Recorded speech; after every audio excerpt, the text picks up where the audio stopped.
you all that don't know me, my name's Christine White. I'm the physical therapist here at Frazier Rehab Medical Center East. Our clinic is right across the hall. I've been with Frazier for about 10 years, and I've been a PT for about 10 years as well. I have a specialty in neurology, so I see a lot of patients with Parkinson's, stroke, spinal cord injuries, and other movement disorders as well. So Erica and Eric reached out to kind of start this summer series, and I've been the one to help kind of facilitate all of that, and I feel like we've had a really good turnout, and I know that all the clinicians as well as the patients so far have really enjoyed it. So today is a little bit of a catch-all. We're going to talk about like daily movement and physical activity for people with Parkinson's or other movement disorders. Does anybody here not have Parkinson's? Oh, well, yes. So does anybody else have another movement disorder other than Parkinson's? I do. Okay. What do you have? I have cervical dystonia and I have a tremor. Okay. So.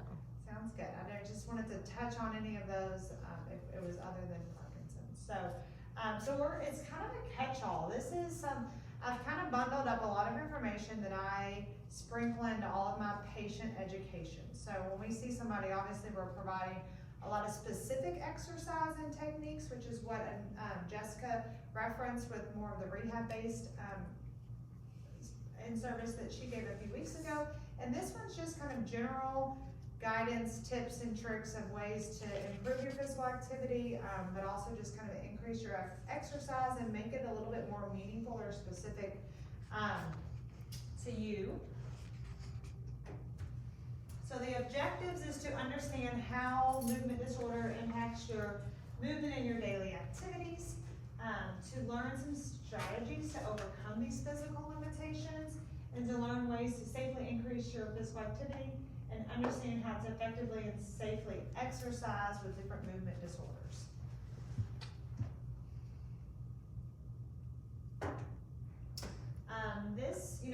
This is, okay. So just an overview of Parkinson's disease. This again was touched on one of the prior ones, but just to review, it's a neurodegenerative disorder. It affects both motor and non-motor. It affects your basal ganglia, which is like an unconscious portion of your brain. So you have this unconscious part of your brain, the basal ganglia, that is impacted. So with that, your motor output is reduced. So most of your movements become smaller, lower amplitude, and just not as fine-tuned. So you end up with a decrease in this basal ganglia. The basal ganglia communicates with the rest of your body. So your brain sends your cortex, the large cortex, sends out this general information about movement. Your basal ganglia and your cerebellum kind of fine-tune that and then send the information out to the body. All that's done, subconsciously. So it affects your voluntary movement as well as cognition and emotion. But what we try to teach people is to use their frontal lobe a little bit more. Your frontal lobe is your conscious thought, your executive functioning. So we tell people you have to use that frontal lobe to override the basal ganglia because your basal ganglia is not working properly. So if you focus on that frontal lobe, you can override the basal ganglia. But what that means is that you're constantly thinking about your movement. So when you get up and get out of the chair and you walk to your bathroom, if you're not constantly thinking about your movement, you're in your small steps, shuffle pattern, stooped over, okay? But the more you use that frontal cortex to override that basal ganglia, you can start to see better motor output. So that's one thing we touch on a lot with our exercises is kind of using that cognitive thought to override that subconscious nervous system. Any questions about that? So just going to hit a little bit on the 4 cardinal signs of Parkinson's. Most of you all know these: tremor, rigidity, bradykinesia, and postural instability. Not everybody has all 4 of these. Most people, as you progress in the condition, you will end up with most of those symptoms. Some people, depending if you have like the idiopathic Parkinson's versus Parkinsonism, they will present differently and it affects your movement very differently. So some of the stuff we're going to talk about today may apply more to somebody else other than yourself and vice versa based on your symptoms. What's the difference between the two types of Parkinson's, idiol and?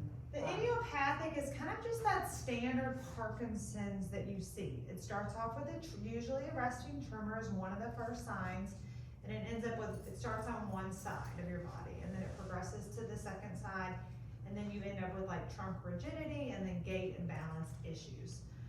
You can also have some atypical Parkinsonism, and so for those, tremor usually isn't the first sign. They may not have as much freezing, but they end up with more of like postural instability. So they end up with more balance issues earlier on, and they may also end up with some more cognitive, like memory and thinking problems, but they may never really have the tremor. And so they end up with postural, and they might end up with a little bit of dystonia, which is like kind of this curling up of the arm and hand, or we'll see it a lot in the neck. They'll have some posturing of the foot that wants to curl. So that's like the atypical Parkinsonism. So the postural instability is much more common versus the first three. And then they have Parkinsonism, which they have Parkinson-like symptoms, but it's not the typical Parkinson's presentation, and they don't respond well to levodopa-carbidopa. So that's part of it, is if when they think you have Parkinson's, they'll start you on Cinnamon or something similar. And if you don't respond well and your symptoms don't get better, they may give you the Parkinsonism diagnosis, which there might be an underlying cause. So it could be due to some mini strokes, it could be due to like small vascular disease, or it could be unknown. So that's that Parkinsonism. And they don't respond to medication. So, anybody else, any other questions? Good explanation. Thank you. So again, how to manage your tremor. These are just a few things. If you just see different therapists, are all gonna have things in their toolbox.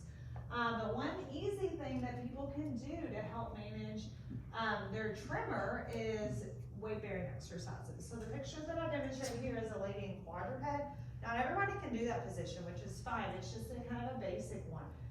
So what I have a lot of people do is get on their hands and knees, and they just do some forward and backwards weight shifting to side weight shifting. And what that does, it sends a lot of information up your arms, up your legs, to your spinal cord and your brain.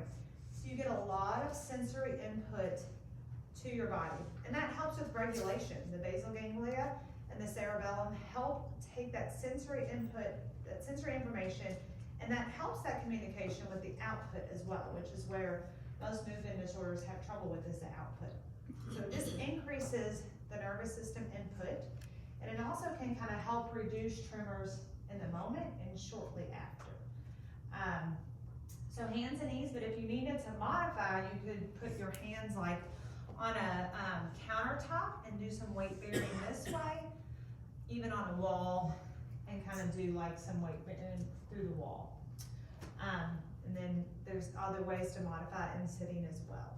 So weight bearing is a good way to kind of temporarily reduce those tremors. Finger flicks, this is a big part of the LSVT big approach that a lot of therapists use, but just doing some like extension-based movement. You're taking your thumbs and you're just very powerful doing finger flicks. You can do this with like whole body movements, but it kind of wakes up the extensors. Okay, a lot of the tremors are using a lot of your flexor muscles, and that's what your body's getting, that constant communication of those flexor muscles. But if you do some finger flicks, you're kind of activating the other side of your body and kind of reversing again that subconscious movement. Weighted utensils and pins, these you can find on Amazon, pretty inexpensive. So just the weighted utensil, the weight of the utensil can help reduce the tremor. It's still gonna be there, but it can help lower that amplitude. There are some adaptive pins as well that are either weighted or they're like on a tripod, which just helps stabilize it. It just has a small triangle on the base of the pin and helps you stabilize the tremor. And there's some other things out there too on Amazon and whatnot. You can often find some things by just Googling, like adaptive equipment to help with tremors. So that's a couple things. And then stabilization, like the joint above. So I tried to find a decent picture, but if you're like reaching for something, or if you're drinking your cup of coffee and your arm's up, you have this whole limb to stabilize. with that trimmer. If you can prop your elbow on something and then drink your coffee, your trimmer may be a little bit reduced because your body's not having to control this long limb, it's only having to control that last portion. Or maybe you're putting on mascara and you use your elbow propped up against the wall or a countertop, you might have a little bit better control of fine motor movements versus controlling this whole arm. So you reduce the level of axis, so how much give there is. So might help reduce some things a little bit. So those are just some general suggestions on trimmer, but they're, they're something you just have to live with, but able to improve. So this, one of the other cardinal signs is rigidity. So rigidity is stiffness in the spine. So I said overall you have a reduced output of muscle movement and activity. Your trunk muscles actually has more. So your trunk with Parkinson's is more rigid, it's stiff. It's getting more input versus your hands and your legs and your voice muscles are all getting less. So you're gonna have a lot of stiffness, right? So a lot of times Parkinson's happens at middle age, more often with males. So you already have arthritis kicking in, and then you add in the Parkinson's, which you have the stiffness in the muscles. So you have stiff spine and stiff shoulders, and then you add in the stiffness of the muscles, and you kind of have two things you're working on there. So that a couple ways to kind of improve that is any rotational movement. So a couple exercises down here, I have people on their back, they just bend their knees and they're just rolling, letting their knees fall side to side. They can do that for 2 minutes, nice and easy, side to side. That rhythmic rotation can help reduce that rigidity. You can also do it with the arms lying on your back, getting that rotation. This one's really good for anybody that has any shoulder or neck issues. So laying on your side, doing some rotational movement on your side to get some of that spinal movement along with some shoulder activation. You'll see these a lot with like yoga-based activities. So those are some kind of incorporate that yoga-based spinal movement. And then the top one is like a modified child's pose. So you're just seated, rolling your hands forward. You can use a big exercise ball or you can sit at your kitchen table and just work on moving forward and backwards. So you're kind of working on stretching out the thoracic spine a little bit. We tend to be here as we age and as we're on our phones and on our computers, we're all here. But because you're getting too much input to that nervous system, you be more flexed. So doing some modified child's pose type stuff will help that extension. This last one is another one we do often. A bunch of ways you can do this extension exercise. Arms can be across the chest and you're leaning over the chair. Arms can be behind the head, which is gonna add more of that chest piece in. If you're more mobile, you can even lie on top of a foam roller or an exercise ball. You get like a total body extension. You have to have pretty good balance to do that though. But anything to open up that spine and kind of reverse this movement. So those are a couple things, exercises to help with reducing rigidity and improving your posture. And then relaxation. So doing any type of progressive muscle relaxation, deep breathing, that has been shown to reduce your nervous system excitability. So if your nervous system is calmer, often your muscles are calmer and your rigidity is a little bit better. So those are some options for that.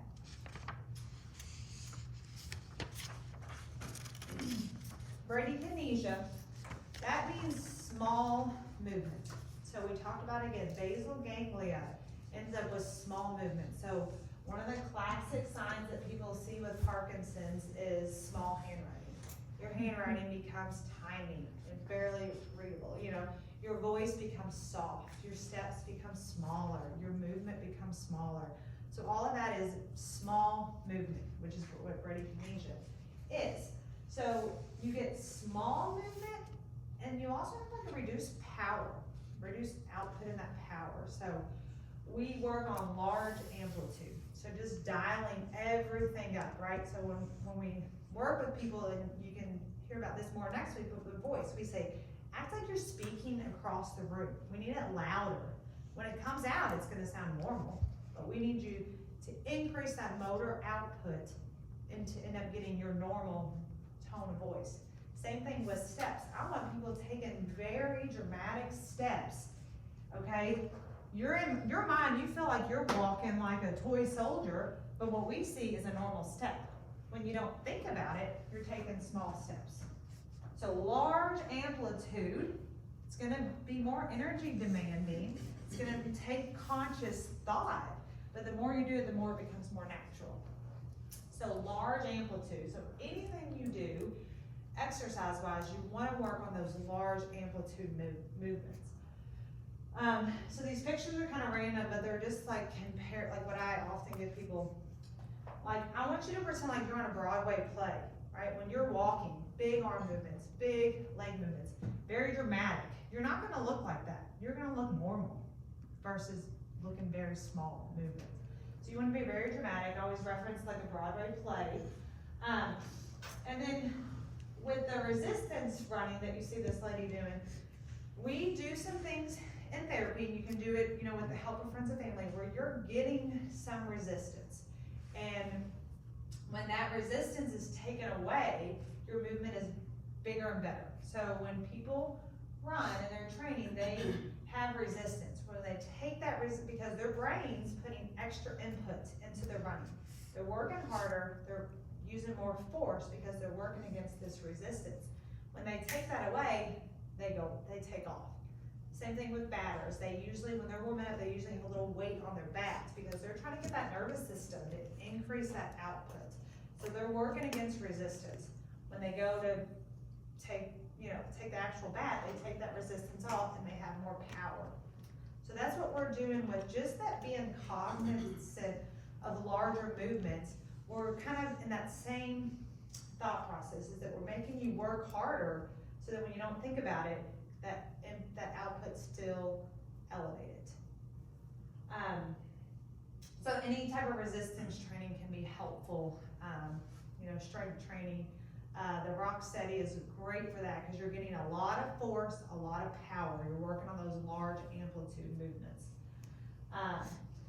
And then overshooting, again, kind of, when you're going up steps or you're stepping through a doorway, overshoot it a little bit. Take a bigger step because most likely it's going to end up being a normal size step. Okay, so overshooting a little bit is going to help you with those larger movements. And feel free to ask any questions at all.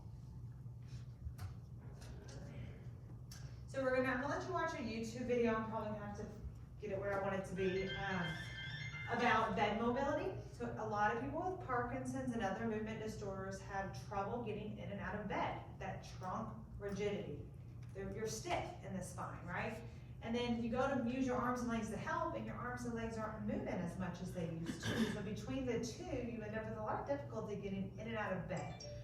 So we want to work on big movements. I want you to feel like you're trying to get in bed and you're getting in and out of a water bed, or you're getting in and out of a bed of sand. I want these movements to be big. And most likely, you're gonna end up with normal movements, but you have to kind of dramatize those movements in order to have effective in and out of bed, especially the rolling. So again, just that larger amplitude. This video shows you a few warm-up exercises that you can do in the morning or evening to kind of just prep your nervous system and practice some of those big movements. We'll see how my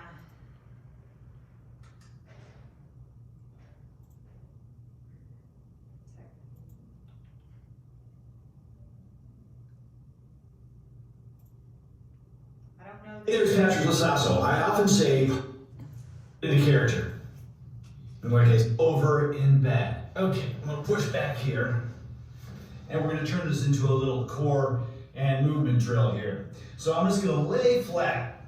So if I wanted to roll over this way, a good way to do it would be to bend. Hold on. Make sure, sorry.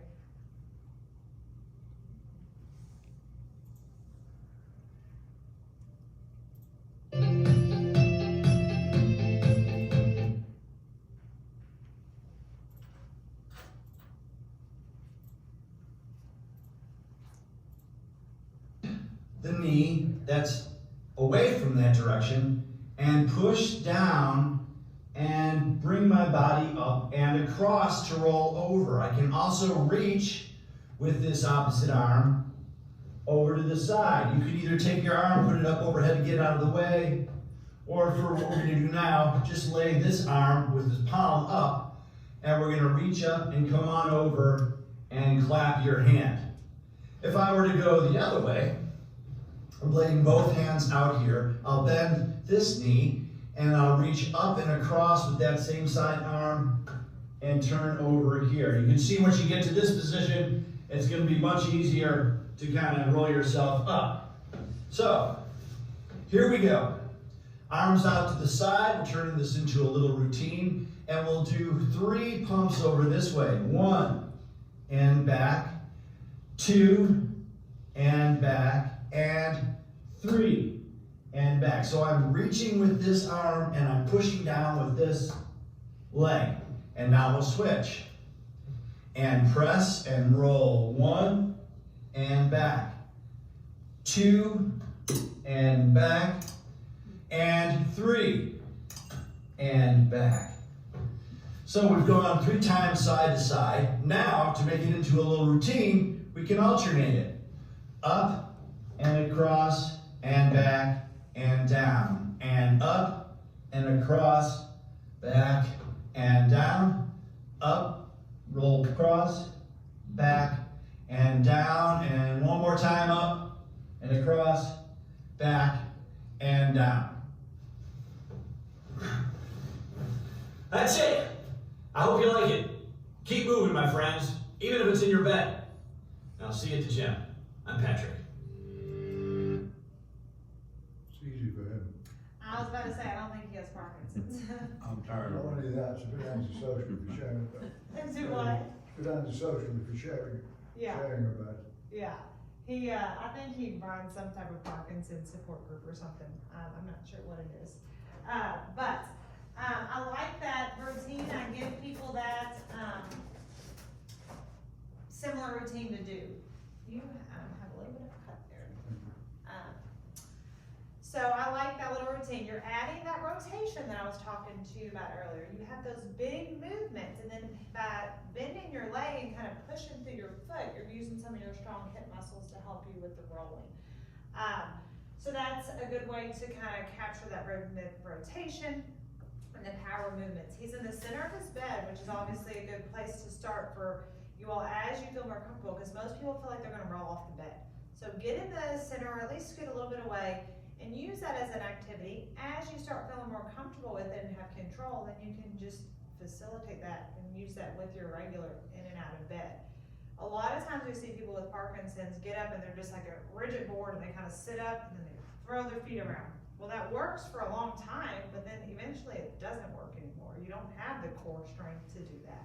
So we want to get you to where you feel comfortable and get in the habit of rolling, because as you age and as the disease progresses, that's going to be more beneficial and more effective versus sitting up and kind of pivoting around, which a lot of times people eventually kind of lose that ability.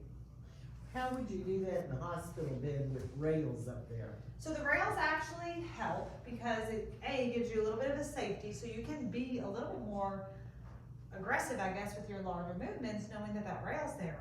And I also just recommend people that have the rails roll, reach, and then you also have the arm to kind of help pull you. So you get onto your side and then let the legs come off, and then you're able to sit up from there. But if you're wanting to just do that exercise, you could drop the rails, or you could do the arms down a little bit lower and work on the rotation as just doing it as an exercise. But using it to just get out of bed, the hospital bed's perfect for that. Because you got that barrier there to protect you from rolling off. You also got something to hold on to. So external cues. So this is something that we do in therapy all the time. We use external cues, meaning my voice, my hand touch, any type of visual cue we give you, whether it's a piece of tape on the floor or whatever it is. External cues. It's to help remind that frontal lobe, your conscious thought, to work a little bit more. So if we don't give you reminders, eventually your subconscious thought just kind of is what you work on, right? You're not always thinking about your walking. So external cues can help, and there's countless of external cues that we can do, but we'll talk about some that have, that are, you know, a little bit attainable outside of therapy. Again, we want you to be able to carry a lot of this over into your normal day-to-day life. Tandem biking, there's a lot of research behind it. It's not always feasible for people to do this, but I wanted to mention it. The pedaling for Parkinson's, the kind of the physician and the patient with Parkinson's that kind of develop most of the research behind that is this pedaling for Parkinson's. I don't think we have anything local for that. There's a lot more in the West Coast. But they found out with tandem biking, you have one person that doesn't have Parkinson's or is minimally affected, and the other person has Parkinson's. Because the person without Parkinson's is setting that pace and setting that amplitude, the person with Parkinson's is getting that external feedback constantly to work at a faster pace in larger like revolutions or larger amplitude. So with that consistently, they noticed improvement in their motor functioning even off the bike.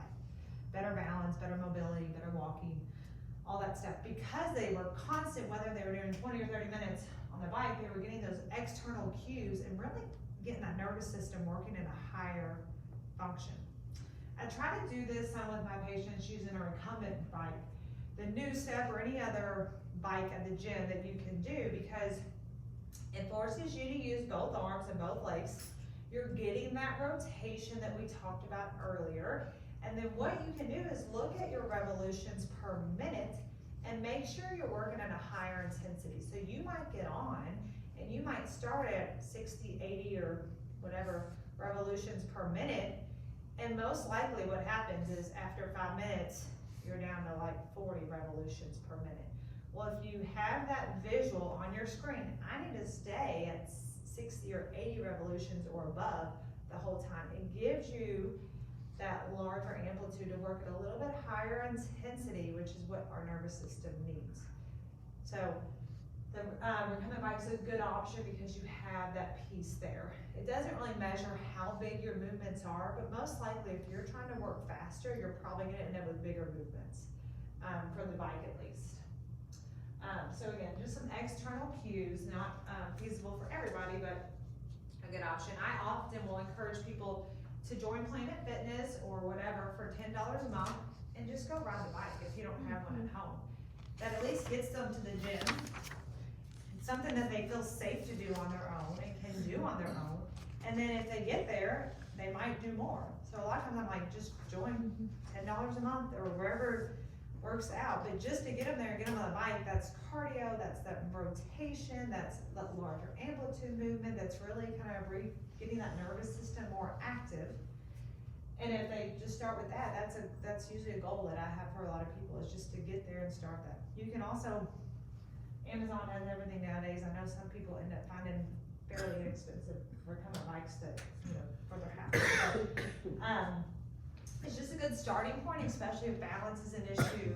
And going to the gym, there's a limitation because of balance. It's just a safe, and you can add that resistance on a lot of those bikes as well. I don't suffer from tremors, but I have dystonia in my legs.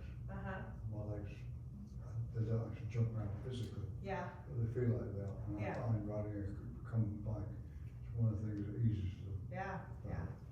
Yeah, that kind of alternating movement pattern just kind of helps regulate the nervous system a little bit. You think about riding a bike as a kid or walking, a lot of things we do are left, right, left, right. It's just kind of relaxing to the nervous system to some degree. Okay.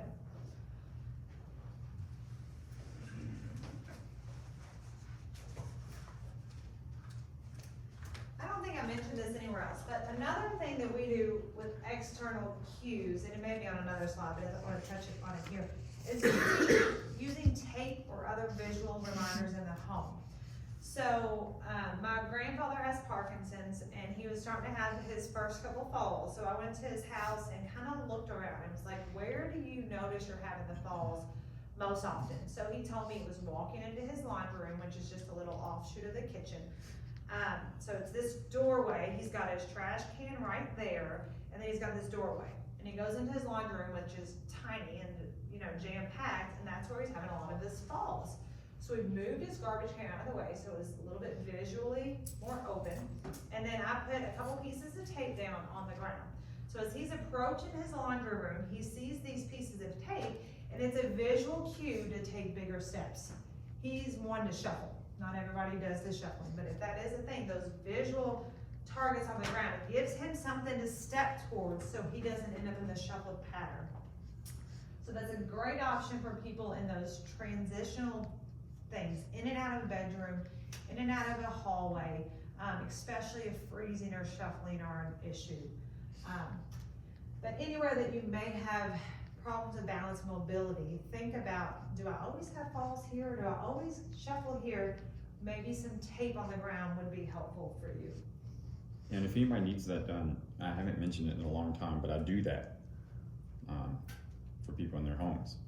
I've done that several times before for some of the patients I work with, and but I haven't done that in a while. And that's something I usually try to mention quite often or bring up. So if Like anybody go in needs and that done, assess the area. yeah. It's super helpful. It's just little stuff, and as you talk to somebody else that, knows a little bit about it, like another thing for him was walking out of his bedroom, he would shuffle. And when I would ask him to do it, he did pretty good because it's a straightaway. But then when we were done and we left his room for the final time, he turned the light off as he was walking, and then he shuffled. So his brain started thinking about turning the light off and not about walking. And so that was another thing. So it just allowed us to kind of talk about that. Like, okay, you stop, turn the light off, or just leave it on.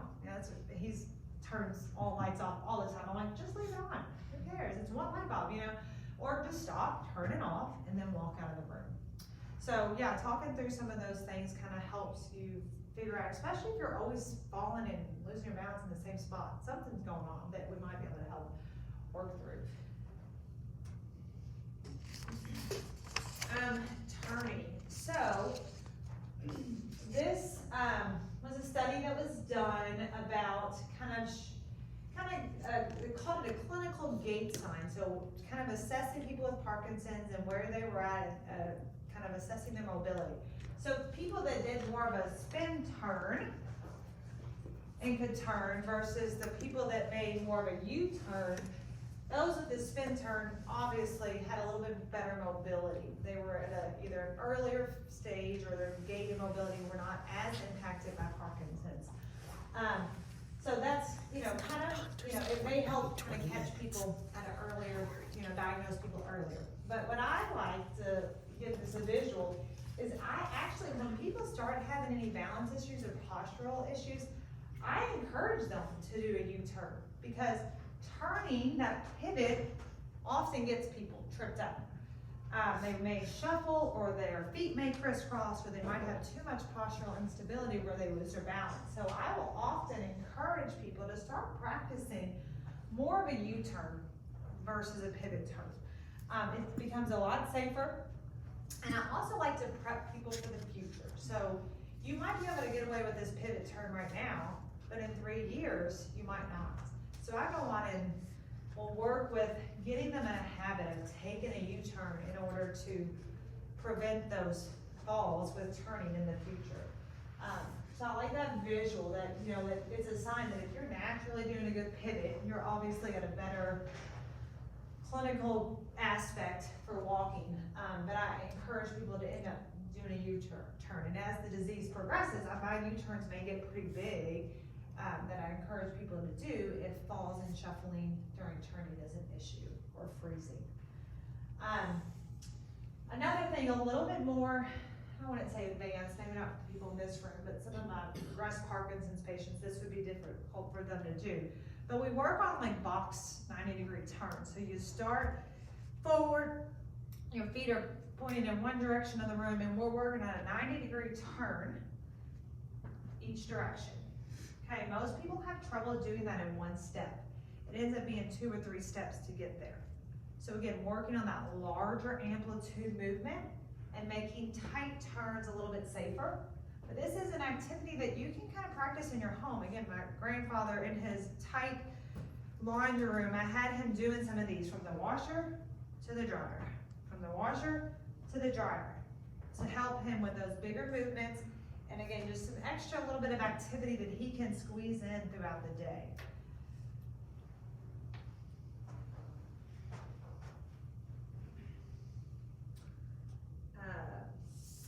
So freezing. So this is something that a lot of people with Parkinson's experience, especially as the disease progresses. Freezing, the body kind of gets stuck doing the same thing, and it's not effective, it's not efficient, but it's stuck. So we tell people to stop. Stop what you're doing. If you notice you're freezing, stop whatever you're doing, step your feet apart, sway side to side, and then take a big step to break up that freezing. Again, may not be an issue for all of you right now, but it could be down the road. But we say the 4 S's: stop, spread, sway, and then step again. I like to tell people that's the Control-Alt-Delete of your computer. Your computer's stuck. It's got the little thing spinning or the little hourglass, and it's stuck doing the same thing. Stop, Control-Alt-Delete, resets that computer, kind of gets it working a little bit better. So that's what I kind of encourage people to do with freezing, is to stop, spread, sway, and step. So that's a good way to kind of break up that freezing when you have it. Using rhythm. So this works really well. I'm not an expert at using rhythm. It's not one of my strong suits, but I keep wanting to kind of learn a little bit more about it.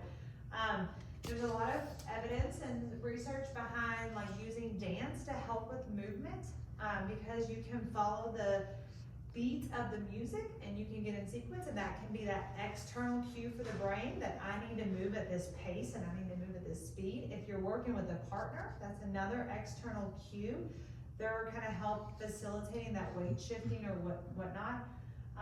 But some people will also just use music to help with their steps. And so what this shows you is the different speeds of the music and how that would show a different step pace. So if you have a little bit slower music, your step length actually may be longer, and your cadence is not as a fast turnover, but you cover the same distance in the same, if not better amount of time. So I tend to use a metronome, or I just count or use my fingers or something, because I'm not musically inclined whatsoever. So what I tell people a lot is to slow your steps down. That gives your body a chance to make a longer stride, which will allow you to cover more ground and get to point A to point B more efficiently and effectively without those short steps. Okay, so slow down, longer stride, and I'll use a metronome, or I'll say step, or I'll count. Just that external cue to have that consistent step length. Otherwise, you end up with short little shuffled steps often. Or one step may be shorter than the other, depending on what phase of the disease you're in. So metronome, you can buy and get those on your phone, like free metronome apps, and it's just a beep. You can set it at different pace. 90 to 95 steps per minute is like a starting point, but you may have to dial it back. Sometimes it just takes dialing it back to get your brain to sequence with the metronome. There's even these little vibration bracelets that have a metronome in it as well, and it will vibrate to help you with your steps. So this would be good. I don't always recommend for people to wear these all the time, but it would be a way for you to get some structured exercise in. So if you want to do some walking practice, use a metronome, use some music, or use this vibration thing. So I don't recommend people using it all the time because it would just drive your brain crazy. But when you want some structured walking practice, use a metronome or music. And you can Google like music at 90 steps per minute or whatever it is and find a tune that works for you. So a lot of times that's gonna help you be safer, more efficient with your walking. So daily exercise, these are just some things that I encourage people to do. Our body, whether it's somebody that's healthy Whether it's somebody with a stroke, whether it's somebody with Parkinson's or movement disorder, functional movement is the most effective.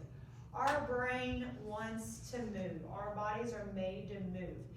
Exercise, doing bicep curls or doing leg raises are not that important to our brain. We don't care about that unless we've always enjoyed exercise. But being able to walk and being able to go upstairs and being able to squat down and pick up your grandkids, those things are functional and that's important for our brain. So the more we do that functional stuff, the nervous system gets it. We've been doing squats since we were a baby or a toddler. So I do a lot of functional activity and exercise within therapy and then try to include that outside. So sit to stands. My patients probably get sick of doing sit to stands. I don't care if you can do 20 of them. I'm gonna do it just to kind of get that nervous system going, get that repetition in. Sit to stands. Stairs, step counters. You could use your phone. Most iPhones or Androids have it in like the health and wellness section of your phone. There's usually a fitness app or a counter. You have to have your phone on you, obviously, to get those. A lot of smart watches have those. If you have a reduced arm swing, so if you have that, typical Parkinson's and this arm's not swinging a lot, you're probably not getting all your steps counted. So be mindful of that. If you feel like you've got a lot in, or if you are one of those people that walk without an arm swing, you might do better with something on your shoe. And those are kind of the old school pedometers where you put them on your laces or whatnot. That tends to be better for people with Parkinson's if they don't have that arm swing. But it's a step counter is a great way to just measure your activity, kind of hold you accountable to getting up and doing more. The grocery store or just running errands with family. As you end up with a condition, as you become a little bit more sedentary at home, your family takes care of you, or you end up relying on other people to do things for you. So I'm like, just go to the grocery store with them. Pushing that cart is great resistance training, and you have something to hold on for balance. Run some errands, get that physical activity up, and that's what's gonna keep you healthy in many aspects of wellness. Standing and seated chores. Again, if you are living with family members, they tend to just do stuff. It's faster, it's more efficient maybe, but stand and fold laundry. That's an extra 5 minutes of standing versus sitting down. Or stand up and do the dishes, and just ways to kind of increase your overall physical activity. Obviously, it depends on people's balance and their ability to do that. And then as mentioned, the recumbent bike. So you think about how much activity we did, like my 5-year-old, he is nonstop all day, every day. In my 20s, I was super busy. In my 30s, now I'm sitting at a computer and typing for an hour here and there at work. And then I go home and I get the kids to bed, and then I sit down. Well, I don't really sit down that much. I have 2 young kids, but as you get into your 30s and 40s, you sit down and you watch TV at night. So at each decade, your physical activity is decreasing a lot. So when you retire, we see it here in our outpatient clinic all the time. We work with patients, they retire, and their health goes down. My dad looked 5 years older after 2 years of being retired because they're not getting up. They're not doing as much physical activity. You're not doing yard work anymore, which is lifting, pushing, pulling. So as those things decrease, your overall fitness level decreases. So really challenge yourself to do as much on your own as you can safely to get that physical activity in. We talk about too, like when people, and again, safety is always first, right? But when people move into their 1-level condos, they may not do stairs for weeks or months, but they used to do them 4 or 5 times a day if their laundry was in the basement or if their bedroom was upstairs.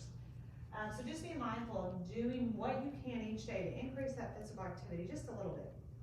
Sit to stands, standing to do chores, pedometer, getting stairs in somewhere where you can is a great way to just increase your physical activity. Community classes. This is a great opportunity. Louisville has a ton of them. I did a recent continuing education course on Parkinson's, and it talks about, you have a lower level of dopamine. Most people are diagnosed with Parkinson's, 80% of their dopamine is gone. That's a lot by the time you're diagnosed. So dopamine is one of your happy chemicals in your brain. It makes you feel good. It makes you happy. When you go and visit friends, you get a little bit of a release of dopamine. When you exercise, your body releases dopamine. It makes you feel good. With Parkinson's, you don't get that release. You don't have that much. So you just kind of end up with, do you want to go out to see friends? I don't care.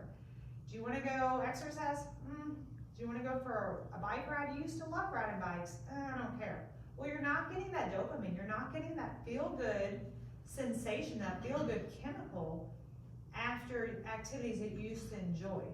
So you end up with the lack of motivation, initiation to do those things because you're truly lacking the chemical that makes you feel good after that. So you might go ride the bike, but you don't feel good like you used to when you got done riding a bike, or you may go have lunch with friends and you don't feel like, oh, that was so nice, I haven't seen them in forever. You don't get that because you don't get that chemical release. So community classes are a great way to kind of combat that. So you have some accountability. You have people saying, where were you last week? Why didn't you come to the class? It's more engaging. I mean, anybody would like to work out with other people rather than sitting in their house that they've been sitting in for 8 hours already that day and doing exercise. It's more engaging. It's more challenging. Anybody is going to work harder when their peers are working harder and there's someone in front of them instructing them to do a little bit more. You get that social interaction that a lot of people lose when they retire, or they end up with a condition that makes them a little bit less mobile. You don't get as much social activity, so this is a great way to get that social interaction. Obviously, exercise improves your mood, improves your energy level. It can improve your sleep and your thinking, and it slows the progression down. So medicine is crucial for people with Parkinson's and other movement disorder. But moderate intensity to high intensity exercise has been shown to slow down the progression of Parkinson's. That's huge. That, I'm telling my patients all the time, I need to work you harder. Like in physical therapy, we used to be really conservative, but over the past 10 years, we're really pushing people out of their comfort zone. And that's because the research is showing that that's what's effective, is that moderate to high intensity exercise. So back to the brain chemical stuff. So the dopamine, you're not gonna get that, but if you're really engaged in these social groups, in these community classes, you do get some releases of some other chemicals that make you feel good. And so it kind of helps combat that, again, that lack of dopamine, because you're getting some other chemicals released when you have that social aspect. So you get a little bit of that feel-good feeling more in the social aspect of exercise than you would if you were exercising on your own. Yeah, that's probably what half of rock steady boxing is the social aspect. And that's why we always partner up everybody with someone, because they force each other to push harder, to push more than what you would just normally do by yourself. Absolutely, and it is more needed for individuals like yourself than it is for me or your spouse or your friend, because you don't have that dopamine. You don't have that as much that motivation and that feel-good response, so you need that external motivation. And it often helps that it's not your wife nagging you or your son nagging you to go exercise. It helps when it's a friend or your therapist, because I love to nag people. I get people going all day. Come on, do more, work Okay, harder. not nagging you. Plus, it's fun and you guys make it fun too. I know, I need to come out and check it out. I've Yeah. been a PT for 10 years treating Parkinson's, and I've never actually gone to class, so. Yeah. So that was a lot of information. Like I said, I talk to people about that on a daily basis, so it was a lot. I want you to walk away with some kind of thought process of what we do and why we tell people what we do. I want you to kind of walk away with, I can do a little bit more activity at home. I can do some sit and stands. I can do a little bit extra walking. I can stand up during a commercial break and walk the length of the house a couple times, or hit my sit and stands. Kind of understand that working at that higher intensity is good. That larger amplitude is good. Some resistance training, again, pushing a heavy grocery cart, that's awesome. You push that heavy grocery cart for 20 minutes with your family member, and then you get the grocery carts loaded, or they push out to the car, and then you're walking great because you just had to work harder for 20 minutes, and then you take the load off and you're taking great big steps. So again, just some ways that we can increase your physical activity, increase your understanding of movement and how Parkinson's or other movement disorders may affect you. So obviously I'm a little passionate about it. I get all worked up when I get talking about this stuff. So does anybody have any questions? And how do what I do to reduce my dystonia? Yeah, the dystonia, Mm. the weight bearing can be helpful. The rotation can be helpful. The relaxation is temporary, but that may help. And then what you really want to do is whatever muscle groups your dystonia is impacting or influencing, you want to make sure that you don't lose range of motion there. So say for instance, if your calf muscles, a lot of people get the foot rolling in. You want to make sure you're doing some daily, if not 2 or 3 times a day, calf stretches, because if your foot's always rolling in like this, these muscles are going to get tight. Eventually, they're going to lose flexibility, and then that really becomes a problem. So doing some weight bearing, some calf stretching, or a lot of people get dystonia in their neck. We see that a lot. So you want to make sure that you're spending some time either on one pillow or no pillows. You're stretching kind of the opposite range of motion of that. Probably a little bit more specific to you on those stretches. So talk to your therapist about that. Depending on where your dystonia is, because you want to make sure that that muscle doesn't get tight. Yeah, so you want to make sure you don't lose range of motion there, which is kind of long static stretching is what you need to prevent those muscles from getting tight so that you're not stuck in a certain posture.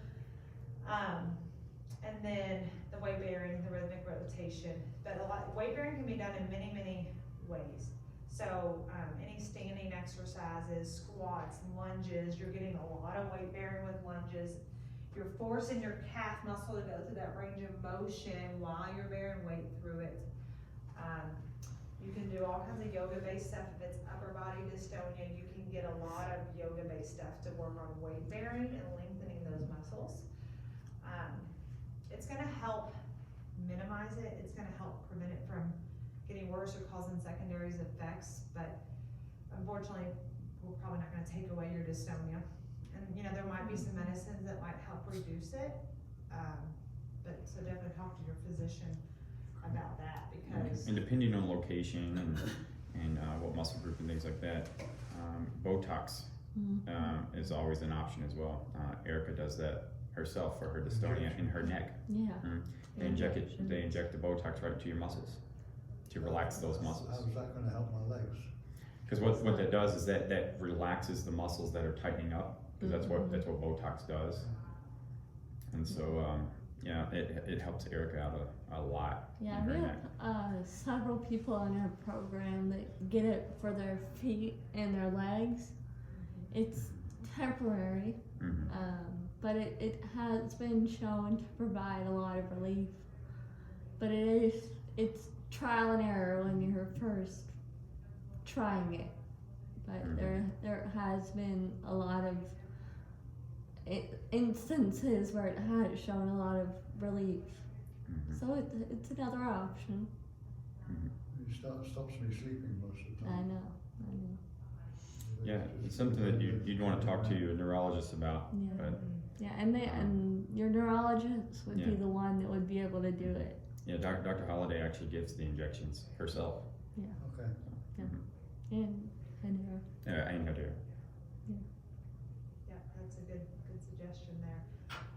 And then there's some medications that they can give to Yeah. help kind of calm it down too. It just depends. And even sometimes, like, if you work with your provider on the dosing and timing of your medicine, you can also pay attention to when it's worse and maybe make a journal. Like, okay, I took my medicine at X, Y, and Z time.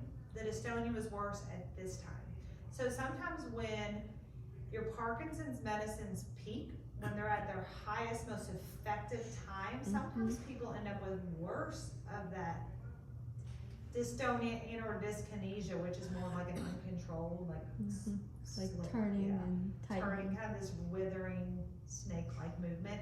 But it can sometimes impact people's dystonia as well. So pay attention to when you take your medicine and when your dystonia symptoms are worse, and see if it's consistent. Is it when your medicine is at its lowest peak or it's when it's at its highest peak. Usually before you take it, you're obviously at your lowest amount, and then within that 20 minutes after taking it, unless you're chewing it or you have a fast release, you still are kind of at low, and then after about 20 minutes, you start to increase it. Well, depending on the medication, depending on how your body absorbs it, you have a peak time, and sometimes people's symptoms are worse during that peak. So pay attention to your timing of your medicine and see if that's something that, I take 2 tablets every 4 hours. okay. So you take them, what time's your last one? Just now, What time's your last one of the day? on midnight. Oh, you take it at midnight. When's Oh. your dystonia bad? Yours is normally at night. 11 o'clock. Okay. And then after you take it, is it any better or not necessarily? Wait for about half an hour, an hour. So it might be when you're lowest. So during that time, it's a bitch. Yeah.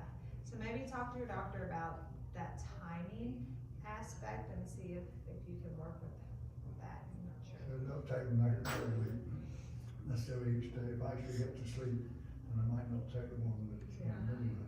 Yeah, Because that's the point in waking myself up. absolutely. And Yeah. I had difficulty getting to sleep in the first place. Yeah. And a lot of times that is worse when you're not active. When you're at rest, it's when your body notices it a lot more.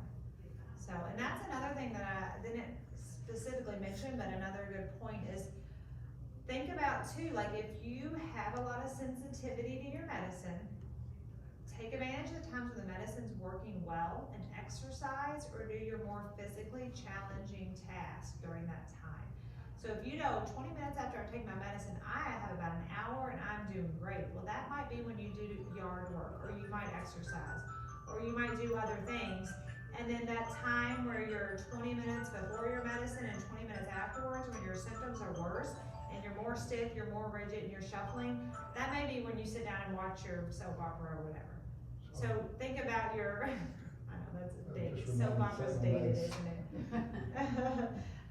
So just think about that timing, and some people aren't that sensitive to it, but a lot of people are.